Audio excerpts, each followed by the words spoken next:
Ramses' capital at Ramesses in the Delta have actually revealed a military-industrial complex, complete with workshops for manufacturing various types of weaponry, and even essentially a store house for chariots and parts of chariots. By the time of Ramses II, the Egyptians had not only adopted the chariot, they'd almost perfected it, fine-tuning it into the most superb machine of the ancient world. The Egyptian craftsmen took the chariots, and they're technically incredibly difficult things to make. The wheels, masterpieces of construction, but they made a light, fast chariot which was better than the enemy's chariots. Chariot expert Robert Herford has built replicas of both Egyptian and Hittite chariots. It's a light, manoeuvrable, nippy job. You can imagine it being very manoeuvrable in tight corners and useful thing around a crowded battle scene. Egyptian chariots consisted of a lightweight wooden circular cab with an open back, on top of an axle with two wheels of either 4 or 6 spokes. The wheels were meticulously assembled. This is the sort of thing that the ancient Egyptians were using. It's a bent wood rim. Outside that is a rawhide tyre. The spokes are actually braced by tyings of animal fibres round their roots here. And so that was the way it was done in the Bronze Age. The beauty of the Egyptian chariots was that they were strong but extremely lightweight and manoeuvrable. In contrast, the Hittite chariots were much heavier and more solid, good for charging through ranks, but much slower. Each had its merits. By positioning the axle further back, the Egyptians created a chariot which had a much sharper turning circle, allowing them to move quickly. Yet the Hittite chariot's heavy axle enabled them to carry a third man into battle. Here we have a detail of the Battle of Kadesh, and you have a typical Hittite chariot. It's a larger, heavier chariot than the Egyptians have, holding a 3-man crew. Also typical of the Hittites is this distinctive hourglass-shaped shield. You would have had a driver, a shield bearer, and an archer. The third man's role was to shield his fellow charioteers from enemy weapons. He was aboard to give protection to the archer, because when they were being attacked by other chariots, then it was a question of maneuvering, and the Egyptians would try and get alongside, usually along the right-hand side, where it's difficult for the archer to shoot across the driver. And they would come alongside and shoot at the chariots. The shield bearer could give the archer and the driver some protection to that. The shield bearer also carried a spear. The spear was used to drive off any of the infantrymen coming too close to the chariot. It could, in extreme circumstances, be used like a lance. You could get a Hittite chariot coming up behind an Egyptian chariot, and you'd go for the horses. So the shield man with his spear had a dual function, to fight other chariots and to protect against infantry. You look at the Hittite chariots, and essentially you've got somebody with a spear, somebody with a shield, and so on. They just don't seem to have had the same brilliant conception of the chariot as a way of moving your archers very rapidly around the battlefield. The superior speed of the Egyptian chariots gave them a great advantage. Although only carrying 2 men, they could escape their enemies quickly by moving out of range or make lightning surprise attacks. A superb ceremonial example can be seen in the Cairo Museum.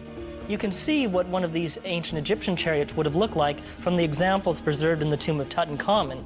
And here you typically see a very wide axle, much wider than the chariot car itself, with the wheel set very far back at the back of the cab. The cab itself is very small and very shallow, so it would have been a tight fit for both a driver and an archer to sit in one of these chariots. However, the Egyptian chariot was very lightweight and extremely maneuverable. They were essentially the F-16 fighters of their day. Ramses II had amassed his men and their high-tech weapons. Now he was ready for battle. We have to remember that the ancient Egyptians hadn't had the horse and chariot before the New Kingdom. So Ramesses II, with the combination of the composite bow and the horse and chariot, really did have the peak of military equipment. Ramses II's reputation as a great military leader would rest on his success at Kadesh. But when would he? The stage was set for the Battle of Kadesh. Ramses II had prepared his forces with the finest weaponry and was ready to embark upon what would be one of ancient history's most decisive battles. He led his infantry and charioteers on a 1,000-mile journey northwards to oust the Hittites from the city of Kadesh. The power struggle between the two great societies was about to reach breaking point. In the quest to expand their empire, the Hittites had set their sights on the valuable trade routes in and out of Egypt. The Egyptians had lost the province of Kadesh in Syria 50 years before Ramses came to the throne, and the empire had survived quite nicely without it. But the Egyptians seemed to have had an obsession with Kadesh. They couldn't let go of it. They had to get it back to save their own face. The citadel of Kadesh sits on a tall rocky mound in the middle of a vast plain, an ideal theatre of war for chariots. And that valley was a crucial and lucrative trade route. Ramesses wanted that. And that is why he marched his army nearly 1,000 miles to face King Muwatalli and take Kadesh. When Ramses arrived on the edges of the plain below Kadesh, he knew King Muwatalli's Hittite troops were in the region. He knew he would face a force of thousands of troops and well-armed charioteers. Ramses was clearly outnumbered. His only chance of victory would be in the strategic deployment of well-armed infantrymen, and more specifically, his skilled bowmen attacking on their high-speed chariots. But what strategy did Ramses employ to ensure his archers had the advantage? The key would be the pattern of short, sharp attacks, and rounds fired in quick succession. As a way of demonstrating this technique, weaponry expert Mike Loades will fire a composite bow from a chariot to show the pattern of forays undertaken by the Egyptians. For demonstration purposes, we've used a platoon of Roman soldiers who fought in a much later period but had similar shields and helmets for protection to represent the Hittites. The chariot wasn't used like a tank. It wasn't a contact weapon for smashing through, because if you've got a dense phalanx of men and you charge with a chariot, it's got horses at the front, it's a light vehicle, there's no real weight there. After the first two ranks, the speed is frustrated, the chariots come to a halt, the charioteers hauled off and killed. So it's not used for that sort of contact. What it's used for is, against infantry, it needs to frustrate the movements of infantry on the battlefield to get tactical advantage. As I'm riding in, I want to see how many arrows I can drop into this block. I'm at my most vulnerable when I turn, because obviously sideways on, you've got the horse sideways on, it's an easy target for them. So I don't want to go too close to them, just as close as I dare, and make that turn as sharp as we can.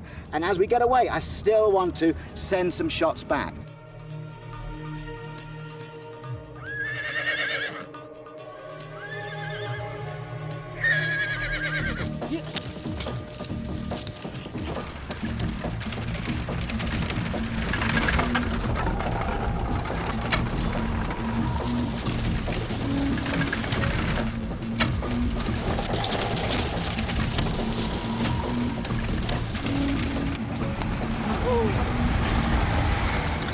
Well, I got 10 arrows into that body of men. Now, 250 meters, you've got to consider riding perhaps a horse's length behind each other. You'd easily get 50 chariots in that loop.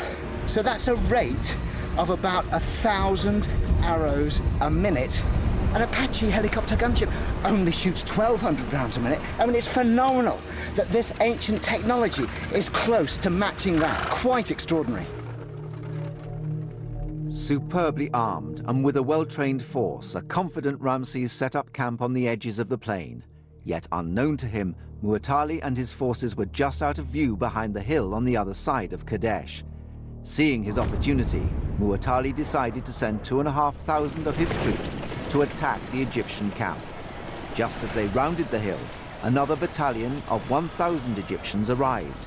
The Hittites drew their swords and slaughtered most of the Egyptian men in the chaos. Spurred on by their initial success and having made a surprise attack, the Hittites decided to move on to Ramses' camp.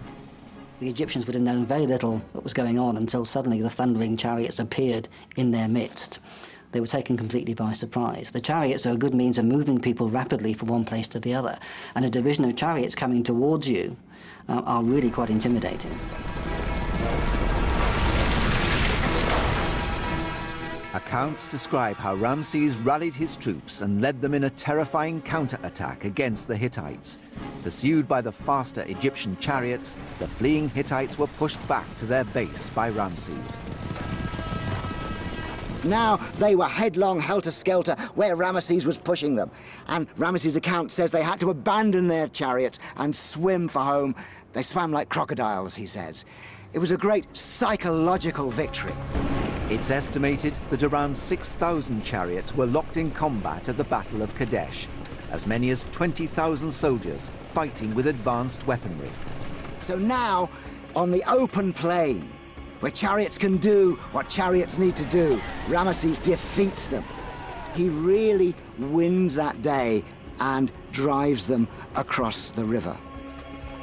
The Hittite leader had seen at first hand the ferocity and determination of Ramses and his men. Witnessing the carnage and not wishing for further bloodshed, the Hittite king Muwatalli called a ceasefire. Ramesses then laid siege to it by surrounding the city with his troops, but it soon became clear that it was almost a no-win situation. The Hittites weren't going to give up, and Ramesses couldn't sustain a siege around the city for a long time. Ramses declared himself the victor and returned home a great hero. The reality is, both leaders agreed to a truce. The Battle of Kadesh wasn't a great victory for Ramesses II. These days, it's generally considered a stalemate, but he was able to turn it into a hugely important piece of propaganda. As far as the Egyptian people were concerned, he was the great victorious ruler, and he covered the temples of Egypt with these statements of his victory and his supremacy in the ancient world. Skirmishes continued around Kadesh for another 15 years, yet no battle as fierce as the one fought by Ramses against the Hittites was fought there ever again. The Egyptians and the Hittites eventually joined forces against the civilization that loomed over both of them, the Assyrians. In a remarkable strategic move, the Egyptians and Hittites signed the first ever peace treaty in history. A copy of it is on display in the headquarters of the United Nations in New York. And we have both accounts, the Egyptian written account, which is in Karnak Temple, and a Hittite account as well. And the two superpowers agreed to be friends. Whatever the outcome, Ramses had transformed Egypt into the military powerhouse of the ancient world. Ramesses was the man. Ramesses was the man of the moment. And Ramesses was the pharaoh of Egypt. And it still retained its superiority among nations of the time. War has always been the catalyst for technological breakthroughs, and the axes, swords and knives of ancient battles lay the foundations for military technology for thousands of years. What new inventions remain to be rediscovered in modern times and make us rethink everything we thought we knew about the ancient world?